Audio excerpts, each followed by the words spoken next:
welcome to another episode of Beer, Wine, Spirits.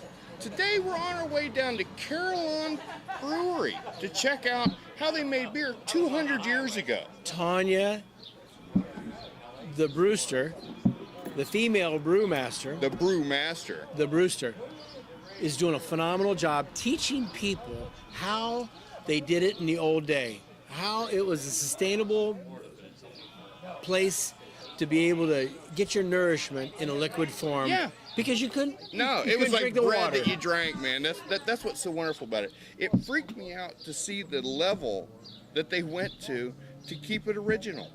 They won't even use a match down there. No, she is absolutely doing it to the T. She is. The only place in the United States, in Carillon Park, in Dayton, Ohio, that's doing exactly what we do and how they did it, so people can walk away and have a better understanding of why beer came about so many centuries ago. Now, you know we're doing 2 episodes down there. You're not going to be in the first episode. This episode that we're doing right now, he's not going to be in it. He's going to be in episode number 2. This first episode, we're going to walk around in the background. We're going to talk to Tanya. We're going to watch her stirring some grain and pouring some hot water. And then in episode 2, we're going to go down and drink with Dave. So, stay tuned for more Beer, Wine, and Spirits down at Carillon Park. Now, what are you doing up here today? Well, as we mash, I'm the one that gets to ladle the water, the hot water into the mash tun. So I'm the water supply today. They got you doing the good job. That's right. Easy work. Actually, this is easier than that is. I've done both. Yeah, that looks kind of hard there. So now what's your name? I'm Tom. All right, now Tom, how long you been down here? I've been here since we opened, so it's been just about a year and a half. Oh man, this is a wonderful place. Yes, it is. I never knew it was this cool in here. I'm taken back. Cool is a relative term. Sometimes around these fires it gets a little warm. Oh yeah. So let's see. So we've got the fire under here producing the hot water, and then you're ladling the hot water. Right. And which comes down. Runs down the trough. Oh, I'm so happy I came down here. Oh. So now we are slowly incorporating that hot water in with our grains. Today's batch is a porter, so we have a mix of roasted barley malt along with pale barley malt. Right. And we're trying to get all that water and grain incorporated so all the grains are nice and wet. And we can start getting the sugar out of it into the water. Well, while we got you on camera, introduce yourself. Hi, I'm Tanya Brock. I'm the director and the brewster here at Carillon. Yes. Now, do you have a lot of experience from this? How did you ever learn to do anything this primitive? We are the only place like this in the country. Are you really? We are. We are the only museum with a full licensed production brewery, and as far as I know, we are the only brewery in America that is fully recreating the brewing process from equipment to recipes to ingredients. Really? Yeah. So I have a background in history. Okay. In particular, I'm a master food preservationist. Ah. No GMO down here. No. And in order to bring this place into reality, it was a very long year of research through the old recipes, the old pieces of equipment, and just the overall history, so we could bring it back to life and piece it all together and make these beers a reality. So, where did this idea get started? Now, I know that there was one many, many years ago, but what made you guys start this? Well, so we are part of Dayton History and Carillon Historical Park. So Right. this is the most recent extension to the park. Okay. History, of course, will always be our focus as an institution. And we also needed to add to our visitor amenities. As we're looking at our 10-year plan of expanding the park with some new exhibits, we wanted to be able to have more of a place where folks can come in and enjoy a meal. But doing that in a historical style, we realized the 1850s, and in particular the beer heritage story of Dayton, was not being told. So this building allows us to provide some history education, but in a more tangible, adult, fun, Exactly. hands-on, mouth-on type of way. So how long does it take for it to go from this wonderful product here to something that we could drink? Our turnaround time is about 3 weeks because these are historical recipes. Exactly. We're not aging them as much because at that time you would have been consuming beer as a primary source of hydration. So it wasn't nearly as refined as we like with our modern beers. Well, we don't know it today, but at this time, the beer was safer than the water. It was. They thought it's because it contained alcohol. The reality is it's a boiled product, which we'll get to later on. But once it's boiled, that's what would have clarified any contaminants or pathogens that were found in the water at the time. But it was a good, safe thing to do. It was. So now, which one are we making here today? We are making our porter. This is a recipe from 1862. Okay. And this will turn out to be about 6.1% alcohol. Right. And So that's a reasonably strong beer. yeah, I'm gonna sneak behind you and grab I've got it. green. Oh, okay. Ah. Mixing the rest in.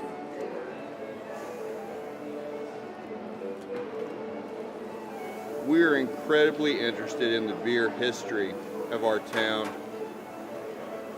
So much has been lost just because it was hardly recorded. And back in the day, we've had so many little beer companies that came and gone in the past. Right. So now, does this recipe have any connection to any that was previously made here? Yeah, so what we do is I always look for recipes that were written here in Dayton and used here in Dayton. Really? But Okay. that can also include any cookbooks. The main folks who were brewing beer, especially prior to 1850, would have been your housewife. So looking for recipes of that time period means looking through old housewife diaries or cookbooks written for the housewife. By 1850 is when you start to see commercial breweries opening up, so that provides me with a whole nother category of sources. Those Right. early commercial brewing cookbooks. If it is in our collection here at Dayton History, that lets me know that someone who once lived here had it in their possession. So in this particular case, it's a recipe out of Boston, but it's from a book that they had here. Isn't that incredible The that we book can just happened to be be published drinking then. something here? How many years later? How old is this recipe? Is from 1862. So, well over 100 years. Oh, yeah. Yeah. Yep. Yeah. Now, do you guys clarify it? Would it look like one of the beers we would drink today? Yeah, it clarifies fairly well, but it is not clarified with any chemical additives, and we simply strain it through a flour sack material. So it is Exactly. considered a non-pasteurized live yeast product, and you are going to get some of the microscopic fiber bits from the barley. Well, that's good. That's probably healthy. Fiber. Yeah, that's Yep. real fiber right there. Boy, I'll tell you what. You had to pay for the beer in the old days, didn't you? It was nothing but hard work. But it was sustenance. It was, wasn't it? It was actually part of the meal because, you know, if you didn't have protein, I've heard. We recently got to speak to some people from Sam Adams, and they were explaining to us how it was almost part of the food stuff. It was. Especially if we go back to those early housewives, you didn't have a microwave that you could make your kids breakfast. You didn't have a pastry frozen dish that you could just pop in the toaster. So that meant for mom, she had to wake up, collect all of the ingredients, start the fire. That's usually a 4-hour wait time between wake up to the point that she's going to be able to make breakfast. So as soon as your kids wake up, of course, they're going to be hungry. You can pour them a pint of beer. It's going to give them not just something to drink, but about 200, 250 calories, lots of protein, lots of fiber, some vitamin C from the hops, and vitamin B from the yeast that's in it. Kind of an early protein shake to get them going in the morning. Me and my son were just talking the other day. We seen an old card from the 1800s from Germany where they showed breakfast consisting of a pretzel and beer. Yes. You know, Can't beat that. you can't beat that. So, what's the process after this? So we're going to stir. How long does this last? This mashing process, once we are done incorporating the water into the grains, we'll put a lid on it. Right. And for about an hour, sometimes 90 minutes total, depending on the recipe, Right. we're allowing the sugar from inside the grain to get into the water. And that sugar-rich water, which we call wort, will then be drained off into the kettle below, and that's where we'll start to boil it. Simultaneously, though, while we're letting all of it drain off, we do this thing called sparging, which is where we'll take fresh hot water and sprinkle the grains, basically rinsing them free of the Really? sugar. Okay. So all of that will then collect in the kettle. We'll add our hops to it and boil it. Now, was all that in the recipe books? I mean, was the process? I know that the stuff you put in it, but was all that process in there too?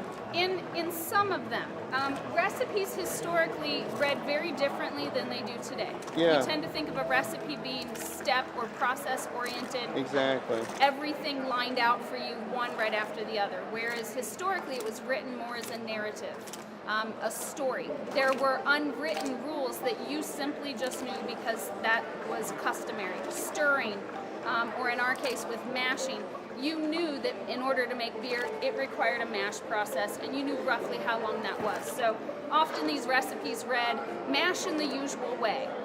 So it wouldn't tell That's you what the I was temperature. thinking, because I've seen some of these old recipes Right. that are like that. So that's where detailed research came into play to be able to figure out what was recorded and what were those temperatures, what was the length of time for mashing, what were the implements that were used, or the vessels.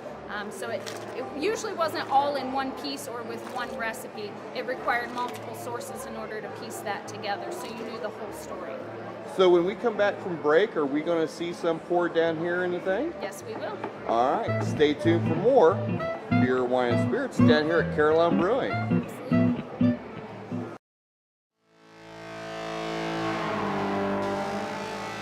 How's it go, Vassar? I was outside Atlanta with our horses lightly packed. Had a Winchester in my saddle and a shotgun on my back. 44 was strapped here to my thigh. Had my Bowie in its sheath. There was murder in our eyes. We were riding like the wind. We were riding like the wind. Well, I rode with Bill Anderson from the Missouri plains to kill the Union soldiers and to keep our rebel name. Some men called us sinners, some men called us saints. Some men called us murderers, but never to our face. We were riding like the wind. We were riding like the wind. We were riding like the wind, hoping heaven would let us in. When we came up to the end of the trail.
So a few hot coals to help that fire get started, huh? Well, what we do here is we put some ash in the bottom of the box so that it raises the fire level a little bit. Oh, So what we want to get the flames to lick the bottom of the kettle, which you can see at the roof of the firebox there.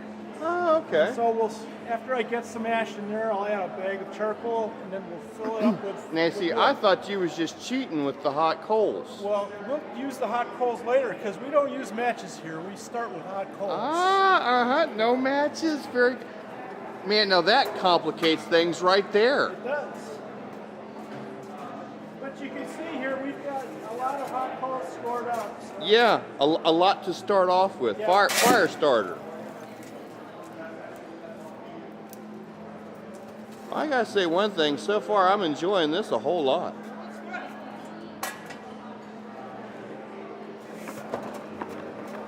Well, so far, I'm impressed that you guys don't even use matches. Nope. Did they have matches? No. So what is the process for starting a fire? Are we talking flint? Yeah, flint and steel. Flint and steel, Would be your okay. main way to start an initial fire. But once you have your very first fire in your house, you would have saved the coals or banked them. So what looks like a bunch of ash in the fireplace, that ash is actually helping to insulate all of the hot coals from last night's fire. So then we'll cover back those ashes, pull out hot coals, breathe on them with some tinder when we want to start this fire. So we're reusing the same hot coals basically, or the same fire that was started our very first time, August of 2014, and we just keep reigniting that fire over and over. That is so wonderful. So what are you doing here? I am churning butter. Now, are you really making butter, or are you just pretending to make butter? Really making butter. It is just Wow. all whipped cream right now, Right. and so just So you're really making butter. really just churning heavy whipping cream, Right. separating the solids, the fat or the butter, from all the liquid, the whey, and that will become your buttermilk and your butter. Now, you know something that I am just realizing. This is going to be a great place to eat. Absolutely. Full service restaurant, open every day for lunch and dinner. Right. Just like the beer, it's historical inspired recipes from those German Irish.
So I can get a really home-cooked meal down here.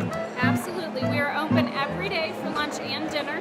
And much like the beer, it's going to be historically inspired by those earliest immigrants, German, Irish, and English. Right. That means we have, of course, schnitzel, various wurst, fish and chips. Schnitzel? Schnitzel. The real stuff? Well, we do serve a pork schnitzel because not everybody here in the States is a fan of veal. Right, right. But yeah, a pork schnitzel. Oh, my German grandma made potato that. Salad. Oh, God, now I'm Sauerkraut. coming. Now I have to come. You have to come regardless. All right. There's always something. Now, is there stuff about this online? I mean, can I see your menu and all that stuff? Yes. CarillonBrewingCo.org. Right. Okay. And it's going to include everything from the history of Dayton's brewing past. Right. A little bit about how we brew the beer here in the same historical fashion. Our Okay. menu.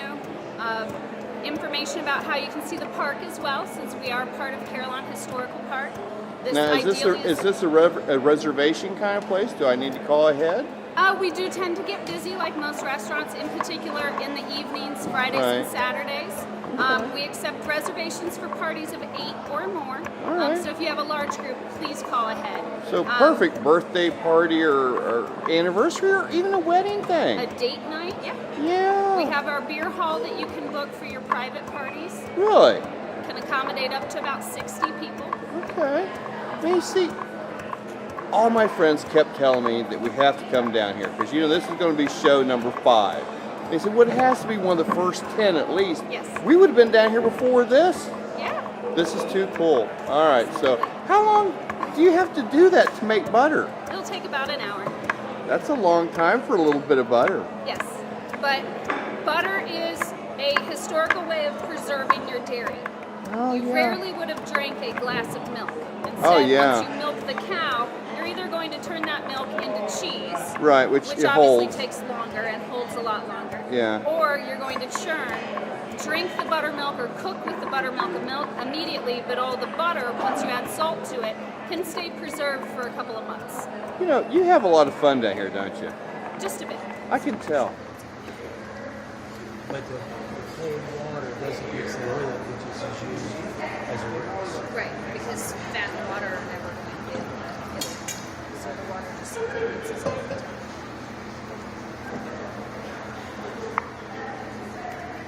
And you add salt. That's it. Heavy cream. It's beautiful stuff in it, Dave. Yeah, the finished product is over there. You're about to see. Are you giving us butter? Oh my God! That's for dinner tonight.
Bye.